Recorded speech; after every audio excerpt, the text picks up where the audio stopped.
தனுசு ராசி அன்பர்களுக்கு உங்களுடைய ராசியின் அதிபதியான குரு ராசிக்கு 7ஆம் வீட்டில் இருக்க குரு பகவான் 8ஆம் இடத்துக்கு போகிறார். அப்போ 8ஆம் இடத்துக்கு குரு போயிட்டா பல ஏமாற்றம் வந்துடுமோ?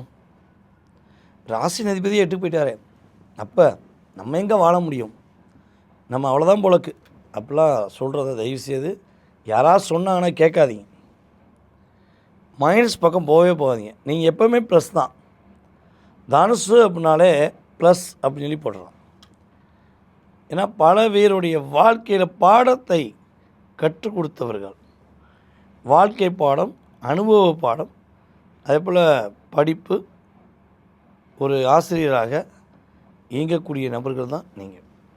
ஸோ இப்படிப்பட்ட தனுசு ராசி அன்பர்கள் வந்து பார்த்திங்கன்னா ஒரு 9 மாத காலமாக வேலையில் பிரச்சனைகள் இருக்கீங்க, நண்பர்கள் மூலமாக பிரச்சனை. தனுசு ராசி என்பவர்களுக்கு திருமண வாழ்க்கை என்பது ஒரு காணல் நீர் மாதிரி தான்.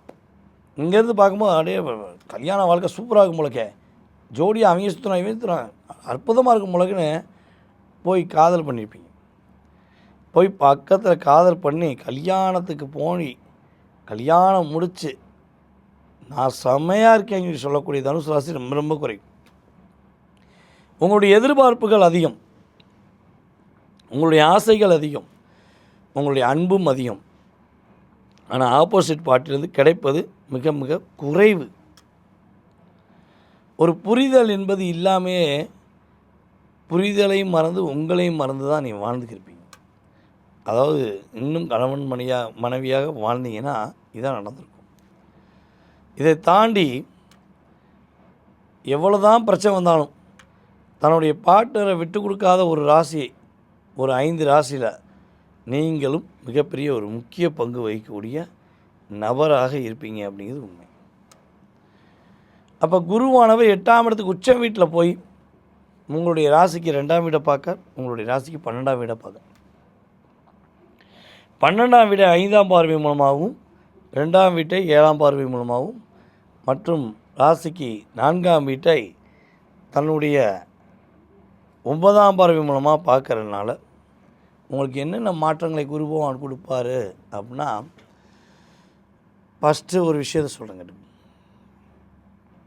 இந்த பொருளாதாரம் சார்ந்த விஷயங்களில் எவ்வளோ பிரச்சனை எப்போ சாமி எவ்வளவோ பிரச்சனையை சந்திச்சிட்டிங்க, எவ்வளவோ போராட்டத்தை சந்திச்சிட்டிங்க. ஆனால் நிலையான ஒரு வாழ்க்கைக்குள்ளே போகணும்னு முயற்சி இருக்கீங்க. ஏதாவது ஒரு தடை வந்து உங்களை பாடாப்படுத்தி உங்களை கஷ்டப்படுத்தியிருக்கும். ஸோ இந்த நிலை உங்களுக்கு இருந்தால் அது சரியாயிடும். அதே போல் வந்து பார்த்திங்கன்னா தனுசு ராசி என்பவர்களுடைய பெரிய விஷயம் என்னென்னா, நம்முடைய உயர்திரு தமிழகத்தின் முதலமைச்சர் அவருடைய பாதுகாப்பு என்பது, அவருக்கான செக்யூரிட்டிஸ் ஏகப்பட்டது போட்டிருப்பாங்க.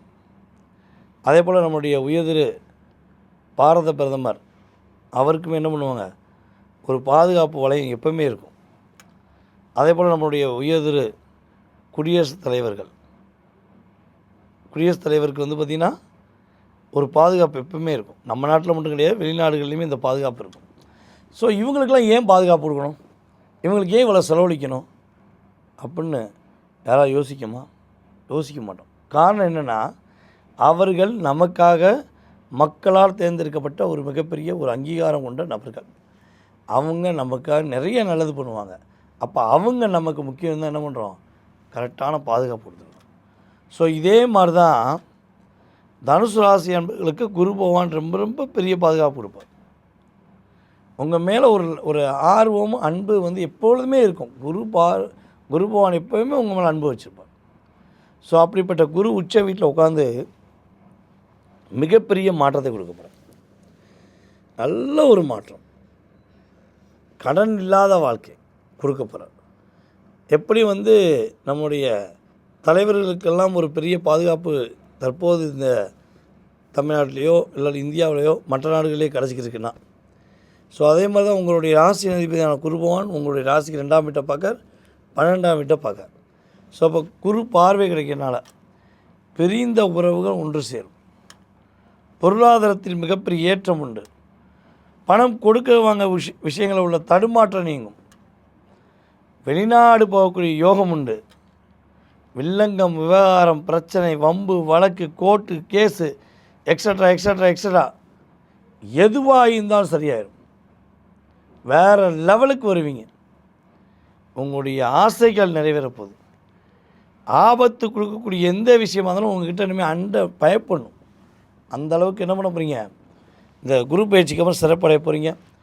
4ஆம் இடத்தில் அமர்ந்திருக்க சனி பகவானை குரு பகவான் தன்னுடைய 9ஆம் பார்வை மூலமாக பார்க்குறனால நீங்கள் சொந்த வீட்டில் போய் அமர போகிறீங்க. சொந்த வீடு வாங்க போகிறீங்க. உங்களுடைய கடன் பிரச்சனை நீங்க போகுது. நெக்ஸ்ட்டு ஒரு பெஸ்ட்டான விஷயம்னா, உங்களுடைய ஆரோக்கியத்தில் உள்ள எந்த விதமான பிரச்சனை இருந்தாலும் அது இந்த கோச்சார குருவான குரு உங்களுக்கு சரி பண்ணி கொடுத்து சங்கடங்களை நீக்குவார் என்பது நிதர்சனமான உண்மை. தனுசு ராசி என்பவர்களுக்கான வழிபாடு. இப்போ நம்ம சொன்ன விஷயங்கள்லாம் அப்படியே நடக்கணும், அப்படியே கிடைக்கணும். அப்போ என்ன வழிபாடு செஞ்சால் ஏற்றம் உண்டு அப்படின்னா, அதாவது உங்களுடைய ராசிக்கு அதிபதியான குரு பகவானே உங்களுடைய ராசிக்கு 8ஆம் இடத்துல அமர்ந்திருக்கனால நவ கிரகத்தில் உள்ள குரு பகவானுக்கு நல்லா நோட் பண்ணி வச்சுக்கணும். திரும்ப திரும்ப சொல்கிறேன், நான் ஒவ்வொரு வீடியோலையும் திரும்ப சொல்லியிருக்கேன். நவ கிரகத்தில் உள்ள குரு பகவானுக்கு கொண்டக்கடலை மாலை நீங்கள் போய் சாற்ற வேண்டும். அப்போ நான் நவகிரகத்தில் உள்ள குரு பகவானுக்கு மாலை போடணுன்னு சொன்னால் நீங்கள் கோயிலுக்கு போயிட்டு நம்மளுடைய தட்சிணாமூர்த்திக்கு மாலையை போட்டுக்கூடாது.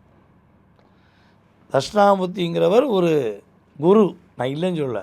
நவகிரகத்தில் உள்ள குருவா அது கிடையாது. ஓகேவா? ஸோ அப்போ நவகிரகத்தில் உள்ள குரு பகவானை நீங்கள் வழிபாடு செய்தீர்கள் என்றால் உங்களுக்கு மிகப்பெரிய யோகம், மிகப்பெரிய மாற்றம் உண்டு. அதுக்காண்டி நான் தட்சிணாமூர்த்தி பகவானை வழிபாடு செய்யக்கூடாதுன்னு சொல்ல மாட்டேன். புரியுதா? நான் என்ன பரிகாரங்களை எனக்கு இந்த பிரபஞ்ச சக்தி என்ன சொல்லுதோ அதை நான் உங்களுக்கு சொல்கிறேன். ஸோ அப்போ நீங்கள் மனசார பண்ணிங்கன்னா தனுசு ராசி என்பர்கள் சங்கடங்கள் இல்லாத வாழ்க்கை, கஷ்டமில்லாத வாழ்க்கையை பெற்று மகிழ்ச்சியாக வாழ்வீங்கிறது நிதர்சனமான உண்மை.